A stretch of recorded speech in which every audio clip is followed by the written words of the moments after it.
Okay आगे बढ़ते हैं। मेहरबून ईरानी है हमारे साथ। मेहरबून जी, गुड आफ्टरनून। ये मार्केट की रैली पे ब्रेक लगा या फिर बस थोड़ा सा पॉज है, आपका व्यू?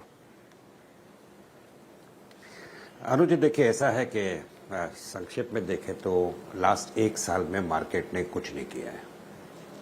आज बड़े इन्वेस्टर्स को आप देखेंगे, 10, 20, 25, 30 जो भी नाम आपके मन में है, उनको पूछेंगे तो सभी लोग लॉन्ग टर्म के लिए बहुत बुलिश है। कहते हैं कि ठीक है, हमारे स्टॉक्स थोड़े नीचे है तो क्या, ultimate it will go up. Retail investor परेशान हो गया है क्योंकि उसको रोज का मार्केट प्रेडिक्ट करने का हैबिट हो गया है। सही जाए गलत जाए बात अलग है, और कहना मुश्किल है कि 6 दिन मार्केट बढ़ा, आज क्यों घटा, कल मंडे को घटेगा बढ़ेगा, किसी को पता नहीं। Honestly let's be very Frank about it. 2 हफ्ते पहले जब भी आपकी और हमारी बात हुई थी, मैंने क्लियर कट कहा था कि मैक्रो फैक्टर्स सब इंडिया के फेवर में है।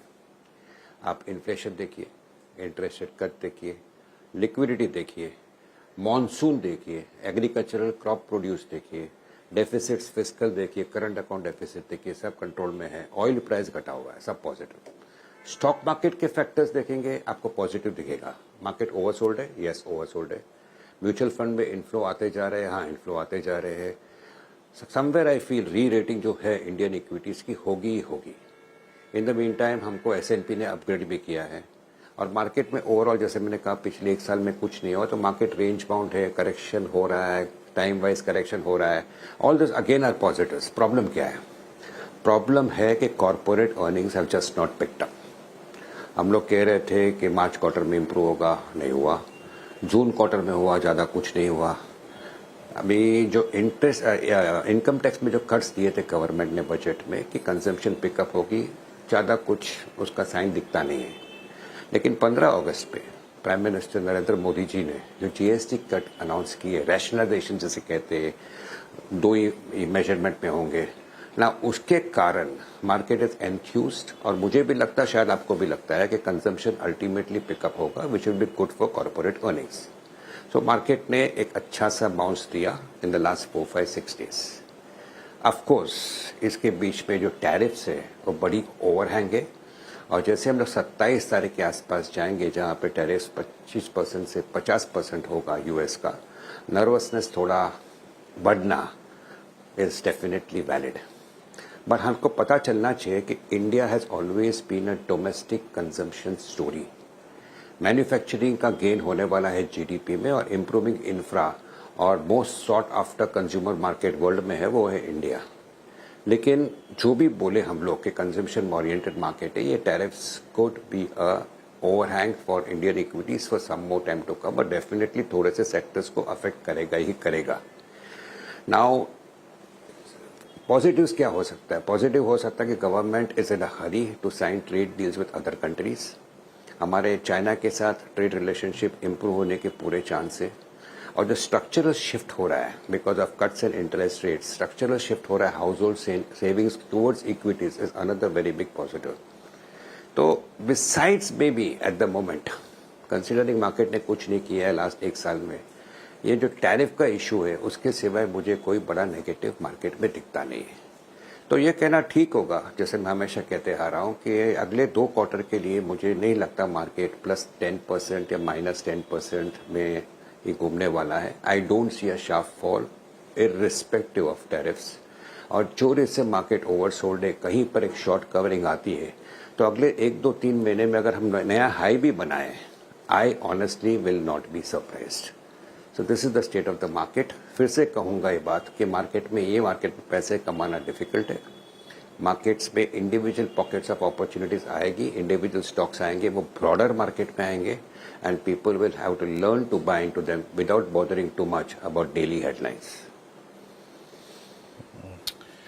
इस बीच निफ्टी जो है वो डे लो पर 24,871, और मैंने इस बात का जिक्र अभी इसलिए किया क्योंकि जब हम सोमवार को लौट के आए 3 दिन की छुट्टी के बाद, मतलब 2 वीकेंड के और एक शुक्रवार की, निफ्टी का जो गैप के बाद लो लगा था, मतलब टेक्निकली जो इस रेंज में गैप है उसका लोअर एज था, आप ये समझिए कि करीब करीब, मैं बताता हूँ इनफैक्ट वो था 852, अब 868 पे हम ट्रेड कर रहे हैं, यानी गुरुवार के क्लोज और सोमवार की ओपनिंग के बीच में जो 852 का जो लो था, अब जस्ट हम जा रहे हैं उसको स्ट्राइक करने के लिए। खैर, मेहरबान जी, आपने अपने आप को बिल्कुल सही तरीके से डिस्क्राइब किया। आपको रिस्क क्या नज़र आ रहा है, दिस टैरिफ्स, और अभी ये मुद्दा कितना और खींचेगा, क्योंकि ये जो अगस्त में होने वाली मीटिंग थी वो तो खैर टली गई अभी। दूसरी बात यह है कि जैसे कि आपने कहा कि भारत एक अपने खुद के कंजम्पशन पे बिल्ड हुई स्टोरी है। ये जो जीएसटी की रेशनलाइज होने की खबर आई, जीएसटी को कम करके 2 दरों तक लाया जाए, इसका एडवांटेज बाजार ने बहुतों को दिया स्पेस को। आई मीन, आप वाइट गुड को देखिए, आप एफएमसीजी को देखिए, आप ऑटो में एक बहुत स्ट्रॉन्ग मूव है, आप मारुति ऑल टाइम हाई पे चला गया। आप सबसे ज़्यादा एडवांटेज किसको देंगे, और सबसे प्रिफर्ड आपकी जो जीएसटी के रेशनलाइज होने के बाद जो लिस्ट होगी स्टॉक्स की पिकिंग ऑर्डर, वो क्या होगा? देखिए, मैं ऑन द होल सेक्टर्स कहूंगा कि विच आई लाइक, और मैं इसलिए पसंद करता हूं कि मोस्ट ऑफ देम या all of them are domestic oriented. Number one, GST की बात मैं आधे मिनट में करूंगा। पहले ये कि रेलवेज के स्टॉक्स इतनी अच्छी तरह से करेक्ट हुए कि डाउनसाइड लिमिटेड है। 2 हफ्ते पहले मैंने आपको ही कहा था वीरेंद्र जी के मुझे एफएमसीजी अभी पसंद है क्योंकि डाउनसाइड खत्म हो गया है।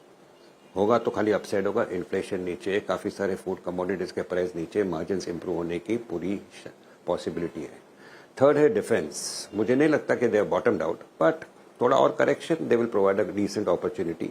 टूरिज्म और होटल्स और एविएशन और एक सेक्टर है जो मुझे पसंद है, तो ये सेक्टर्स मुझे पसंद है। रही बात जीएसटी कट के बाद, आई थिंक हमें देखना पड़ेगा एक्चुअल अनाउंसमेंट क्या आता है कि are they going to keep for example hotel sector पसंद है, हमेशा पसंद था, अभी भी मैंने कहा टूरिज्म, होटल्स, एविएशन सब पसंद है, but the point is it going to be advantages for hotels जिसकी टैरिफ रेट 7,000 से कम हो या 8,000 से कम हो या 6,000 से कम हो? Is it going to be negative for hotels where the tariff rate is going to be more than 12,000 rupees per room? Similarly for cars, ये कहना थोड़ा डिफिकल्ट है। So white goods definitely yes, इसमें थोड़ा डिफरमेंट ऑफ परचेस होने वाला है। I know lot of people who are planning to buy it in this Ganesh Chaturthi festival, वो कह रहा है जीएसटी कटाएगा बाद में खरीदेंगे। So maybe the impact of GST on sectors like white goods, even maybe an auto, you will see it more in the quarter starting October, ये मेरा पर्सनल मानना है। So there is a deferment of purchase which is happening, but purchases will happen, consumption will pick up, और इसमें definitely जैसे आपने कहा white goods है, ऑटो है, और साथ में the main sector I would like to say is FMCG. ये सारे सेक्टर्स है which according to me should benefit from the cuts in GST, even though the tariffs or the GSTs which is there could be different depending on the price of the commodity that you are buying. As I mentioned earlier, if you are buying a smaller AC, the GST could be lower. Larger AC, I don't know about it, and we actually will have to wait for that things to happen, and the government is capable of doing such things. ये गाड़ी अगर हो 15 लाख के नीचे तो GST इतना होगा, 15 लाख के ऊपर जीएसटी इतना होगा। तो इन जनरल कहना कि it's going to be very positive for all companies in the sector would not be very fair on my part, but yes, you have identified the sectors correct, and I definitely agree with you on that. मेहरबान जी, banks पे क्या view है? Banks क्यों नहीं चल पा रहे हैं, जबकि एक्सपेक्टेशन ये थी कि अगर इकोनॉमी इंप्रूव होगी तो बैंक्स लीड करेंगे उसे, लेकिन सबसे ज़्यादा अंडर परफॉर्मेंस बैंकों की रही है। I think they had done reasonably well, relatively well over the last few months, Anuj ji, और ये मुझे भी लग रहा है कि लास्ट 5-6 दिन से I think Bank Nifty has become a little bit of a drag. So 1 or 2 or 3% correction should not be a problem. I think banking sector में जो problem है ultimately is, and मैं उसको बड़ा problem नहीं मानता हूँ, but market देखती है, every quarter देखती है कि जी एनपीए कितना है, एनपीए कितना है, प्रोविजन कितना किया है बैंक्सों ने, and this quarter was looking a little bit on the higher side. There is a definitely stress, especially in the smaller loans which have been given. Provisions have been higher, but ultimately at the end of it all, credit growth which has been very tepid, hopefully credit growth pick up होगा अगर domestic consumption pick up होगा. So somewhere I feel after spending some time at post a little bit of correction, I think banks again will provide an opportunity. और अगर आप मानते हो कि things will ultimately pick up, I think financial sector is the first sector which you should look at positively. अच्छा मेहरबान जी, हर दौर में चाहे वो बहुत एक एग्रेसिव बुल मार्केट हो या फिर इवन एक साइडवेज फेज हो, कुछ सेक्टर्स, कुछ क्लास ऑफ स्टॉक्स जो हैं वो डोमिनेट करते हैं हमेशा।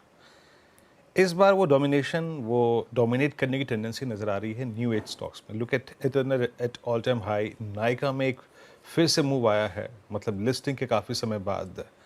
इक्का दुक्का डिसअपॉइंटमेंट वाली स्टोरी भी है मेरे ख्याल से। ओला इलेक्ट्रिक आप देखिए तो आपका ये न्यू एज स्टॉक्स में सबसे कन्विक्शन वाला कोई ट्रेड अगर हो, या फिर इन्वेस्टमेंट कॉल हो, या फिर सिमिलर नोट पे क्लाइंट से बातचीत हुई हो, ऐसा कुछ है क्या?